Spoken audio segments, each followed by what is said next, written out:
Anyone that has bought or sold a property recently knows there is a lot of paperwork involved in a real estate transaction. Guess what is the number one lawsuit in the state of California? Real estate. Yes, sir. So when we're in a transaction, what is the number one form for disclosure about the property? I would imagine it's the transfer disclosure statement and the seller property questionnaire, or anything that the seller is responsible for filling out, because that's directly linked to the condition of the property.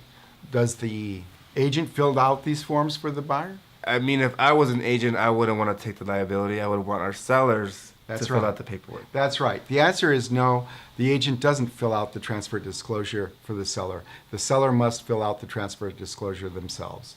This is a problem area for some agents because they like to consider part of their service is to do all the forms personally for the seller and walk them through the transaction.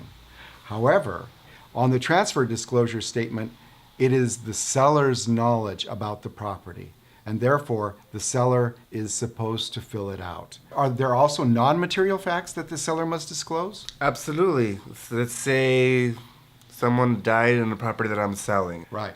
Within 3 years, if someone has died on the property, it must be disclosed to the buyer. And the more the seller discloses, the more they reduce their liability.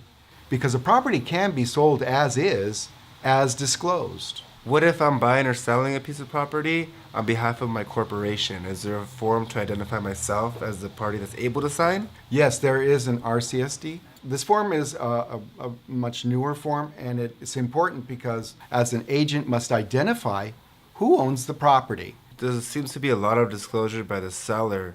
Is there anything that the agent is obligated to disclose, or any forms that they must use? Really good question, George.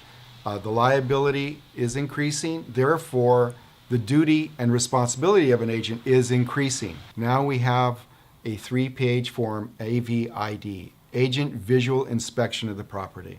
An agent should be very conscientious to make sure that the AVID is representative of the fact that they did go through the property and they did look carefully. And if they did notice cracks or imperfections, they are not a contractor. They don't have to go through a lengthy explanation of what it is that they see, only that they noticed it. And of course, do we need a form if the buyer doesn't want to do an inspection? Yes, I believe we'd want to waive the inspection and get that in writing, because the last thing we would want is the buyer to come back to the agent and say we didn't tell them to get the inspection. That's right. Every time the buyer or the seller make a decision in the escrow, document every step so that if we use the HID or the BIW or BIE election to waive a termite inspection, all those facts are disclosed. So if there's a dispute later on over termites coming through that beautiful oak flooring, they waived it. And before escrow is open, you should already have a timeline on the investigations period, the period for the seller to provide reports, disclosures, or anyone to the buyer, so they in fact do have enough time to do proper investigation. Absolutely. Because if you delivered the TDS to the buyer 2 days before the close of escrow, guess what? They still have their 5-day period to approve that document. That's right. I keep forgetting that. Or unapprove. Yeah, absolutely. And walk away. Cool. And correct me if I'm wrong, but I believe that once the disclosures have been filled out completely and signed by the seller and the listing agent, they're considered complete. Absolutely.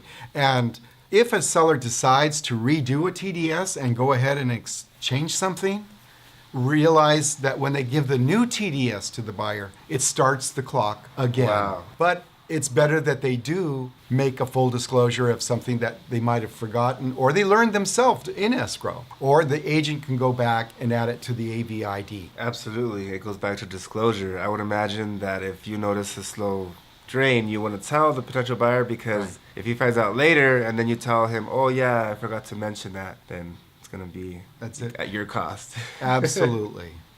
The best way to stay out of trouble is by following the rules and the practices of good ethics. Make sure the paperwork you use in the transaction is properly filled out, that it is initialed and signed in all areas that require such, and that the agent should never fill out this paperwork and sign it on a seller's behalf.